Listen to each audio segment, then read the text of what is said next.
Hello, Dork Squad.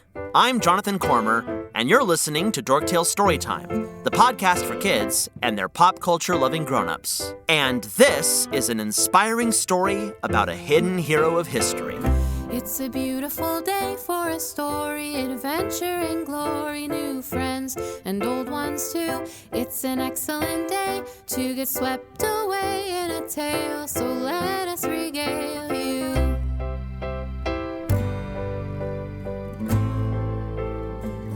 This episode of Dorktales Storytime is presented by Red Comet Press and their hardcover children's book, We Sing from the Heart by Mia Wengen, with illustrations by Victor Bazar Gomez.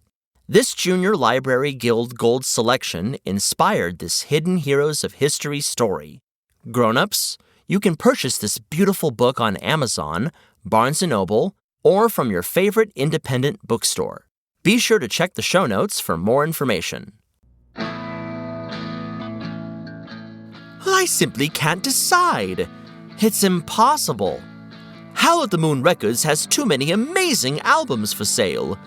I told myself I'd buy just one vinyl record from my brand new record player, but how do we pick? Exactly, Jonathan. Look, Three Birds of a Feather is here. And you do love the Branch Sisters. And this is one of their best albums. Oh, and look! The Mice Girls, and Pony Bennett, Pervona. Oh, I love their hit single, Smells Like Feline Spirit. Me too. It's an embarrassment of riches. So many of my favorite songs. Whatever will I choose? Hi, can I help you? Oh, hello there. My name is Reg, and this is my friend Jonathan. Oh, I've heard of you guys. I'm Howie. You've heard of us? My uncle is the Big Bad Wolf. Oh, you're a part of Big Bad's pack. That's right. Well, it's so nice to meet you. You're here working with your uncle? Yeah, after school, I love music. My favorite band is the Branch Sisters. Do you have a favorite type of music? I love rock music and dance music. Oh, like Daft Punk, one of my favorite bands from Earth. Do you mean Daft Trunk? The band made up of two elephant DJs? Oh yeah, they're pretty cool. Sounds surprisingly similar. But no, I'm talking about a band from my realm. Wait, you're Jonathan from Earth. The one and only. I think Big Bad has saved some records for you. Records from my realm? Yeah. However did he do that? He said it took a lot of spells from witches and weird time shifts and a few magical doorways. Of course. Can we take a look? Yeah, he put them over here, see? Oh, cool. Fleetwood Mac, the Beatles, the Slants. The Slants are my favorite. I'm going to dig some headphones up so you can listen. Oh, that would be wonderful, Howie. Be right back. Hey, I've heard of the Slants. Have you? Yes. And there is a very important story I'd love to share about the band and their bass guitarist. Oh, do tell. Let me spin you the tale, like spinning a record, of the founder and bassist of the Slants.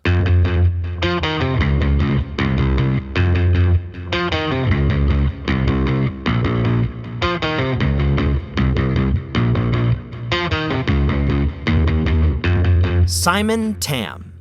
I'm ready to rock and roll. Simon Tam was born in San Diego, California. When he was a young kid, he used to stage concerts for his family using his dad's guitar. And that was before he even knew how to play. I love the rocker spirit. You know, I put on concerts myself.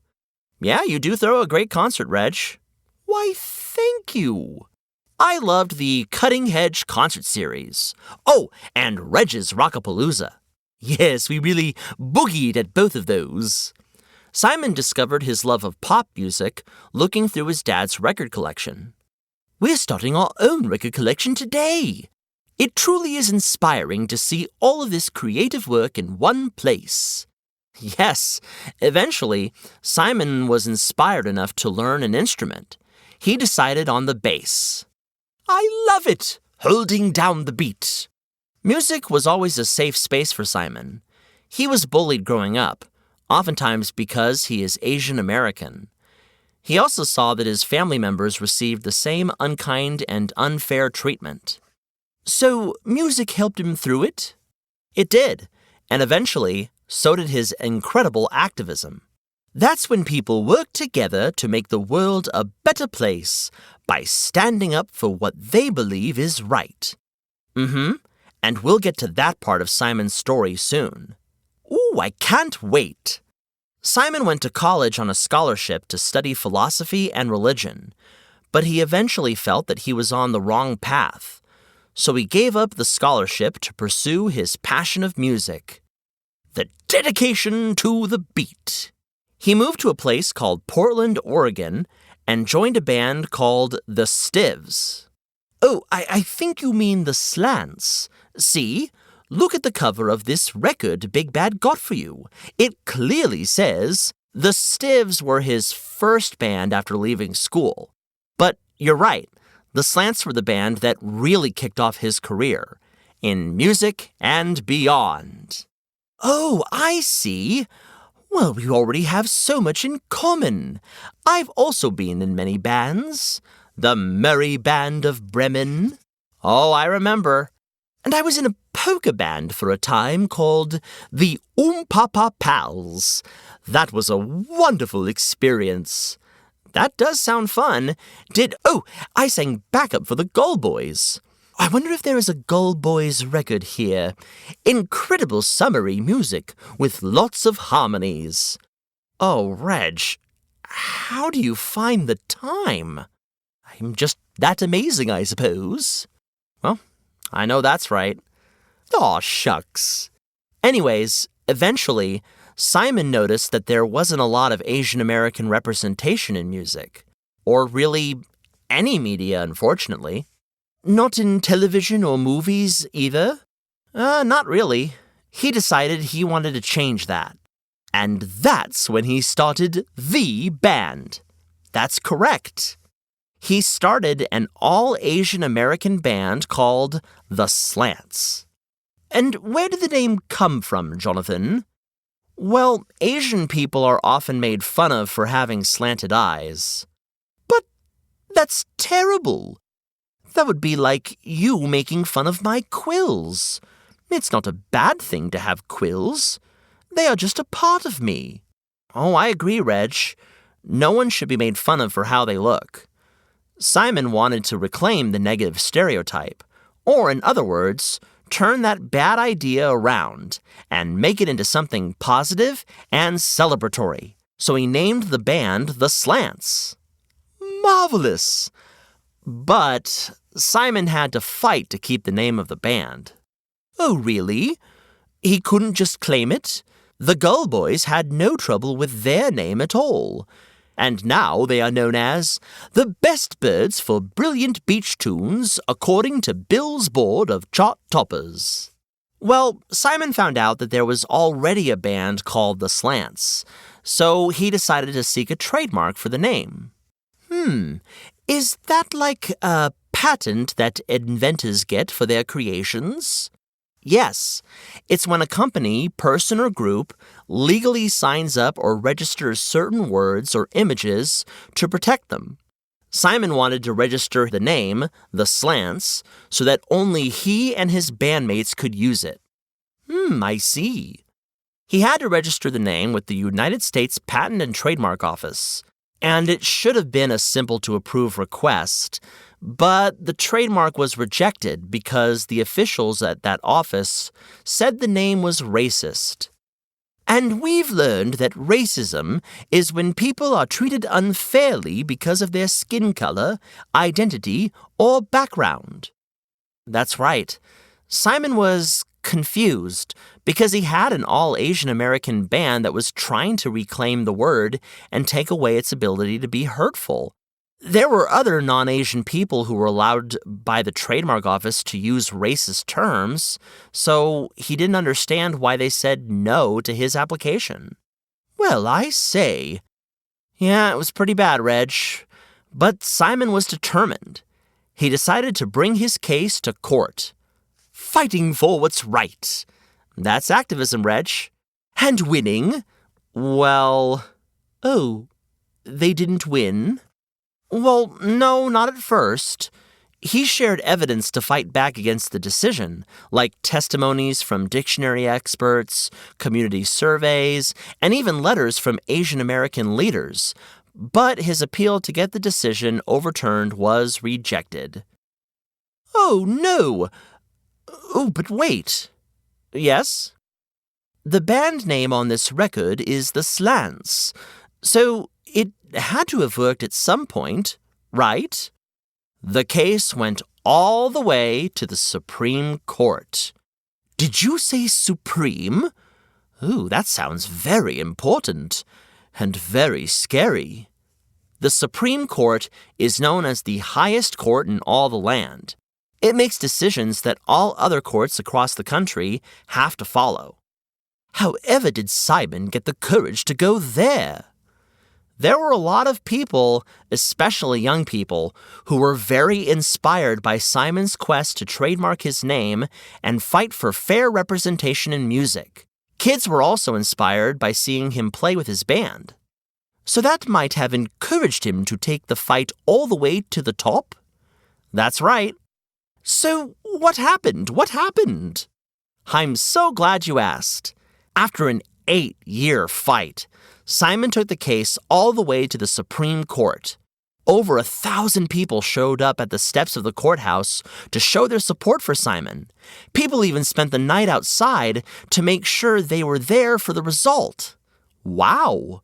So, did Simon win the case? After an hour-long hearing, yes, the court ruled unanimously in Simon's favor. Huzzah! That means they all voted for Simon, right? Every single justice. Ruth Bader Ginsburg was one of the justices or judges of the Supreme Court who helped with the decision. She said, "Dance rock band frontman Simon Tam sought to trademark the Slants. His aim was to reappropriate a term long used to disparage a minority group and to render the term a badge of pride. All of us agreed."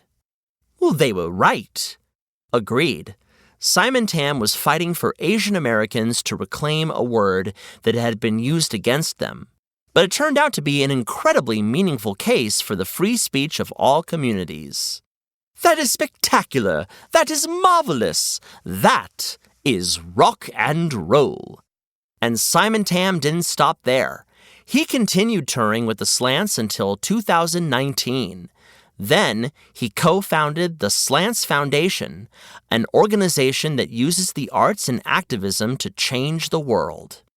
Ooh, that's great. His work has been highlighted in media features in 129 countries, like the New York Times, the Washington Post, Rolling Stone, and NPR. Oh, is there more?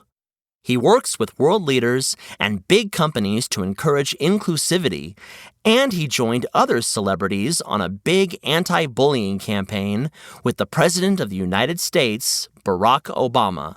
He worked with other musicians to legally protect free artistic expression. He's even continued in numerous art forms, storytelling, composing, working in theater, and more. Come to think of it, he's as active and creative as you, Reg. And he inspires me to do even more, and to fight for others. I can understand that. It sounds like he inspires you to sing from the heart. Oh, yes! What a perfect phrase! It's actually a lyric from the Slants song, From the Heart. Ooh, I can't wait to hear it! What an incredible story about an incredible artist and activist. I agree. I'm back with headphones. Oh, hey, Howie. Wonderful! We're ready to listen. Thank you, Howie. You're welcome. All right. We'll just plug in the headphones here. There we are. Put the vinyl record right here, like so. Press play. Put on the needle. Headphones on. And... this is wonderful already! Reg, you're speaking a little loudly. I can't hear you, Jonathan. I'm listening to the Slants.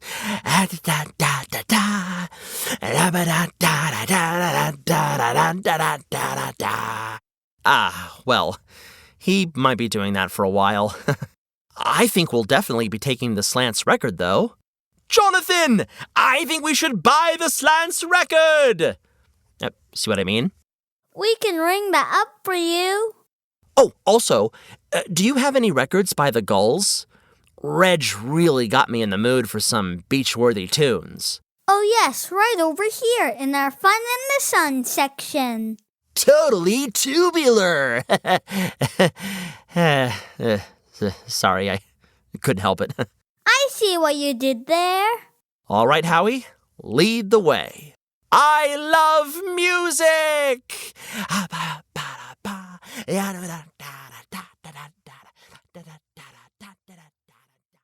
Thanks again to Red Comet Press for sponsoring this episode. They are the independent children's book publisher that ignites imaginations. Their book, We Sing from the Heart by Mia Wengen, shares even more about Simon's Supreme Court fight for free speech and the power of words. Grown-ups, you can find it at your favorite bookstore. Head over to our show notes for more details.